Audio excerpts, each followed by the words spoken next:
ബഹുമാനികളെ, അപ്പോൾ ചെറിയ കുഞ്ഞിൻ്റെ പേരിലുള്ള നിസ്കാരത്തിലുള്ള സ്പെഷ്യൽ ദുആയും നമ്മൾ പഠിച്ചു. ഇനി അൽ ജമാഅത്ത് ഫിൽ ജനാസ, മയ്യത്ത് നിസ്കാരത്തിലുള്ള ജമാഅത്ത് നിസ്കാരമാണ് ചർച്ച.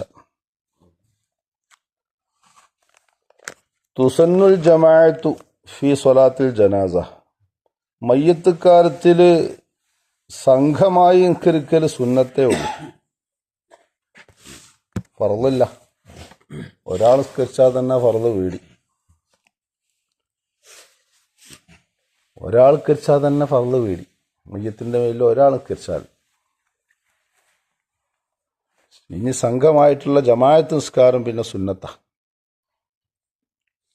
ഫയുസന്നു ഫീഹ,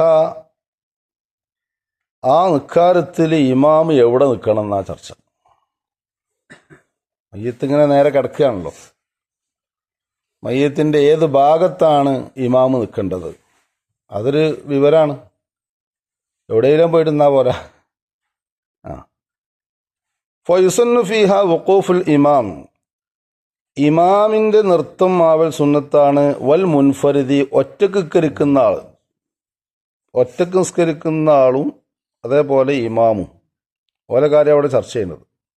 മോമിങ്ങളെ നൃത്തം പിന്നെ വിഷയമല്ലല്ലോ, മോമിങ്ങളെല്ലാവരും സുഫലിക്കല്ലേ.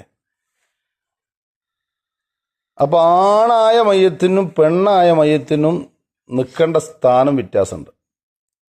ആണുങ്ങൾക്ക് എവിടെ നിൽക്കേണ്ടത്? ആണുങ്ങൾക്ക് ഇന്ത റഅ്സി ദഖരി, പുരുഷന്റെ തലയുടെ ഭാഗത്താണ് നിൽക്കേണ്ടത് ഇമാമ്. അപ്പോൾ തലൻ്റെ ഭാഗം നോക്കിയിട്ട്, എവിടെ തല കാലൊക്കെ ചോദിക്കും മയ്യത്ത് കൊണ്ടുവരുമ്പോഴേ, തലയാണോ കാലാണോ ആദ്യം കൊണ്ടുപോകേണ്ടതൊക്കെ ചർച്ചയാണ്.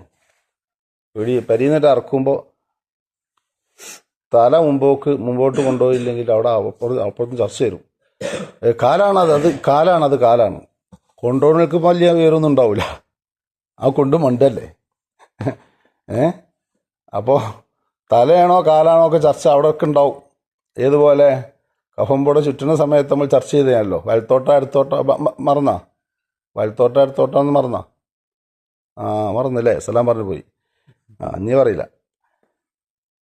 അപ്പൊ ഇമാമ് നിൽക്കേണ്ടത് എവിടെയാ? ഇമാമും ഒറ്റക്ക് നിസ്കരിക്കുന്ന ആളും ആണാണെങ്കിൽ തലൻ്റെ അടുത്ത് നിൽക്കണം. പെണ്ണാണെങ്കിലോ അജീസത്തിൽ ഉൻസ, പെണ്ണിൻ്റെ അരക്കെട്ട്. അപ്പൊ ഇവിടെ നിൽക്കണം, പെണ്ണിൻ്റെ അരക്കെട്ടിൻ്റെ നേരെയായിട്ട് ഇമാമ് നിൽക്കണം. പെണ്ണാണെങ്കിൽ, ഒറ്റക്ക് നിസ്കരിക്കുന്ന ആളാണെങ്കിലും അവിടെ നിൽക്കണം. ഇൻഷാ അല്ലാഹ് ഇനി പറയാനുള്ളത് സൊഫിൻ്റെ എണ്ണ, അത് നാളെ പറയാം. സൊഫിൻ്റെ എണ്ണം, സൊഫിൽ കുറേ ആൾ വേണം, കുറച്ചാളും മതി. സംഗതിയൊക്കെ റാഹത്ത് തന്നെയാണ്, പക്ഷെ നിൽക്കാൻ പറ്റുന്ന കുറച്ച് ആളുകളെ സംഘടിപ്പിക്കണം. മരിച്ചുമ്പോഴത്തേന് നല്ല ബന്ധങ്ങൾ ഉണ്ടാക്കണം.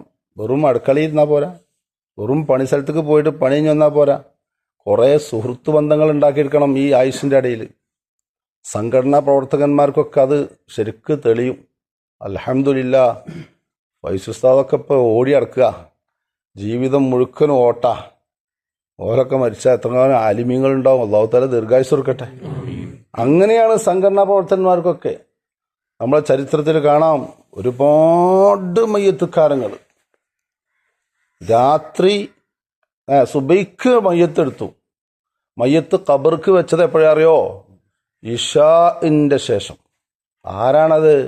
ബഹുമാനപ്പെട്ട ബിശ്ർ റളിയല്ലാഹു അൻഹു, ബിശ്റുൽ ഹാഫി റളിയല്ലാഹു അൻഹു. ആള് കുഴപ്പക്കാരനേന്, ആള് പണ്ട് കാലത്ത് മദ്യപാനിയായിരുന്നു. പക്ഷേ അയാൾക്ക് അല്ലാഹു തആല ഹിദായത്തിന്റെ വെളിച്ചം കൊടുത്തു. അദ്ദേഹം നന്നായി എന്ന് മാത്രമല്ല, ആളുകളൊക്കെ അദ്ദേഹത്തിന്റെ പിന്നാലെ കൂടി. പിന്നെ അങ്ങോട്ട് മയ്യത്ത് നിസ്കരിക്കാൻ ആളുകൾ നിറഞ്ഞിട്ടേ സുബൈക്ക് എടുത്ത മയ്യത്ത് രാത്രി ഇശാന്റെ ശേഷം കൊണ്ടുവച്ചത്. ഇതൊക്കെ ഈ വയലേക്കുന്ന ആൾക്കാർക്കൊക്കെ ബന്ധങ്ങൾ ഉണ്ടാക്കാൻ പറ്റും. വെറും ഇവിടെ മാത്രം കൂടണ്ട. അല്ലസറിന്റെ അവിടെ പോവുക, അവിടെ ഉണ്ട് കുറേ ആൾക്കാർ ഒരുമിച്ച് കൂടും. അപ്പോൾ ഇടയ്ക്കൊക്കെ അവിടെ ജമാഅത്തായിട്ട് നിസ്കരിച്ച, അങ്ങനെ ബന്ധങ്ങൾ വേണം. സലാമാക്കുക. അങ്ങനെ കഴിഞ്ഞ് പോരുമ്പോൾ ആളെ കാണാനല്ല, അയാൾ മരിച്ച, അല്ലാ അയാൾ നല്ല മനുഷ്യനെ നിന്നിട്ടാ, അയാൾ എത്രയോ ആൾക്കാരോടെ സലാം പറച്ചിൽ. ഇവിടെ വന്നാൽ ഇടയ്ക്കിടയ്ക്ക് അയാൾ എന്ത് ചെയ്യും, അത്രയൊക്കെ ഒന്ന് പൂശി തരും. പൈസ ഇങ്ങനെ വാങ്ങണം, അങ്ങനെ കൊടുക്കണം. അപ്പോൾ ഇങ്ങനെ ബന്ധങ്ങളായിത്തീരും. അപ്പം എല്ലാവരേറ്റും നല്ല മിംഗ്ലിങ്, നല്ല സുഹൃത്ത് ബന്ധങ്ങൾ സ്ഥാപിച്ചാൽ സ്വഫുകളെ എണ്ണം കൂട്ടാൻ പറ്റൂന്ന ഇൻഷാ അല്ലാഹ് അതിൻ്റെ ഫളായിലൊക്കെ നാളെ പറയാം. അല്ലാഹു സുബ്ഹാനഹു വ തആല തൗഫീഖ് ചെയ്യുമാറാവട്ടെ. അൽഹംദുലില്ലാഹി റബ്ബിൽ ആലമീൻ. اللهم صل على سيدنا محمد وعلى آل سيدنا مولانا മുഹമ്മദ്. അർഹമുർ റഹ്മാനായ അല്ലാഹ്, പ്രഭാത സമയത്തുള്ള ഈ സംസാരം നീ ഇഷ്ടപ്പെട്ട അമലാക്കണേ അല്ലാഹ്. ഞങ്ങളുടെ ഒരുമിക്കൽ നീ ബറക്കത്ത് ചെയ്യണേ അല്ലാഹ്. ഞങ്ങളുടെ നാട്ടിലും ഞങ്ങളുടെ മഹലിലും ഞങ്ങളുടെ കുടുംബങ്ങളിലും ഞങ്ങളുടെ മക്കളിലും ജോലികളിലും ശരീരങ്ങളിലും നീ ബറക്കത്ത് ചെയ്യണേ അല്ലാഹ്. മരണപ്പെട്ടു പോയവർക്കൊക്കെ നീ പുറത്തു കൊടുക്കണേ അല്ലാഹ്. നിന്റെ അദാബ് ഞങ്ങളുടെ മേലെ ഇറക്കല്ല അല്ലാഹ്. എല്ലാവർക്കും നല്ല ഹിഫുദും ഹിമായത്തും നൽകണേ അല്ലാഹ്. പെടുന്നനെയുള്ള മരണങ്ങൾ ഞങ്ങൾക്ക് നൽകല്ല അല്ലാഹ്. എല്ലാ രോഗങ്ങൾക്കും ശിഫ നൽകണേ അല്ലാഹ്. അള്ളാഹുവെ, ഞങ്ങളെ പള്ളിയുടെ നിർമ്മാണത്തിൻ്റെ തുടക്കം മുതൽ ഇന്നോളം വരെ സഹായിച്ചവരെ നീ സഹായിക്കണേ അല്ലാഹ്. അതിൻ്റെ പണി എത്രയും പെട്ടെന്ന് പൂർത്തിയാക്കി തരണേ അല്ലാഹ്. പരിശുദ്ധമായ റജബിൽ നീ ഞങ്ങൾക്ക് ബറക്കത്ത് ചെയ്യണേ അല്ലാഹ്. ശഅബാനിലും ബറക്കത്ത് ചെയ്യണേ അല്ലാഹ്. പരിശുദ്ധ റമളാനിനെ ആരോഗ്യത്തോടെ സ്വീകരിക്കാൻ ഞങ്ങൾക്കൊക്കെ നീ ഭാഗ്യം നൽകണേ അല്ലാഹ്. ربنا عليك توكلنا وإليك أنبنا وإليك المصير فاطر السماوات والأرض أنت ولينا في الدنيا والآخرة توفنا وأهلنا مسلمين وألحقنا وإياهم بالصالحين آمين آمين برحمتك يا أرحم الراحمين بفضل صلى الله على محمد صلى الله عليه وسلم صلى الله على محمد صلى الله عليه